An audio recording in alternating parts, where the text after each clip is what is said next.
on vient de faire une visite au pavillon des Éclusiers, donc les 2 pavillons qui ont été mis à disposition par la mairie de Paris pour accueillir 18 personnes qui vivaient en bidonville dans la rue Saint-Denis sur un terrain vague qui appartient à la mairie, dans un espace d'une future zone d'aménagement concertée.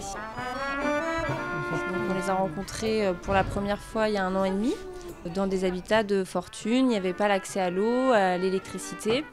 Et on s'est rendu compte que c'était des personnes qui étaient en errance sur le département depuis 20 ans, avec pour les 3/4 des personnes de moins de 25 ans, des enfants en bas âge, qui en fait n'avaient jamais eu l'occasion de se poser, de se stabiliser et puis d'avoir accès aux droits de base de domiciliation, d'accès à l'école, de vaccination.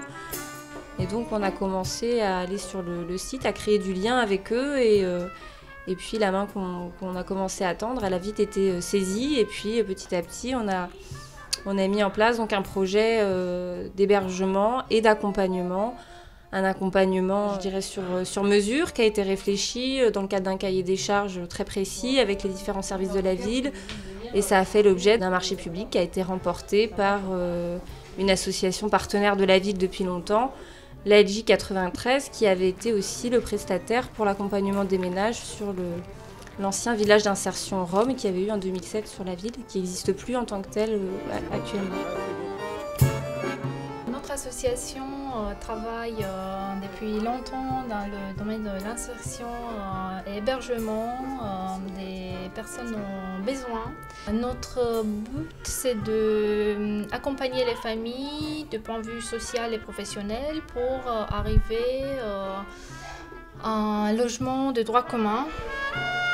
Donc l'objectif effectivement de cet hébergement et de cet accompagnement, c'est d'être une marche entre la situation d'errance et la situation de vie en bidonville et le logement de droit commun. On voit bien que passer de l'un à l'autre, c'est pas réaliste. Il faut passer par une étape transitoire avec un accompagnement important sur tous les plans qui permet ensuite l'accès du droit commun, qui nécessite d'avoir une ouverture des droits, d'avoir un minimum d'accès, un minimum de ressources et d'accès à l'emploi. 1 mois et demi, je crois. Et on est installé tout le monde bien, on est tout le monde sur sa chambre. C'est ma famille, c'est mon parent, mon frère, il y a juste ma famille ici.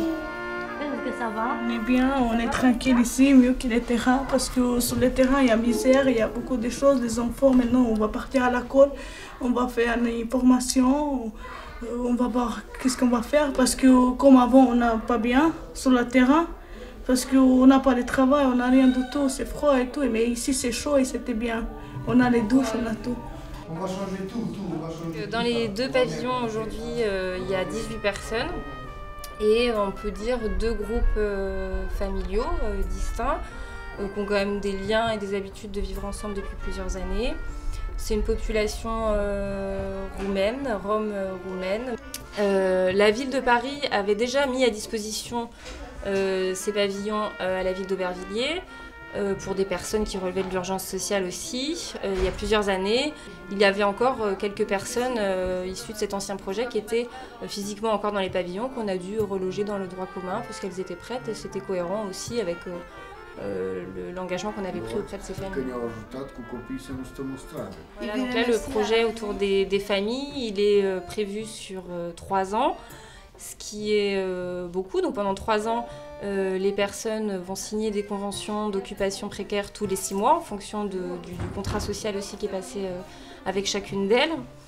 Et on prévoit l'hébergement et l'accompagnement pour une durée de 3 ans, ce qui peut paraître pas mal, mais ce qui en fait est assez court quand on voit aussi tous les sujets qu'il y a à mettre en place sur le plan de la formation, de la scolarité, de l'accès aux soins, etc.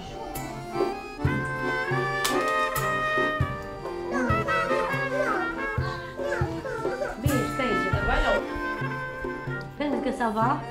Ça va Vanessa? Ça va?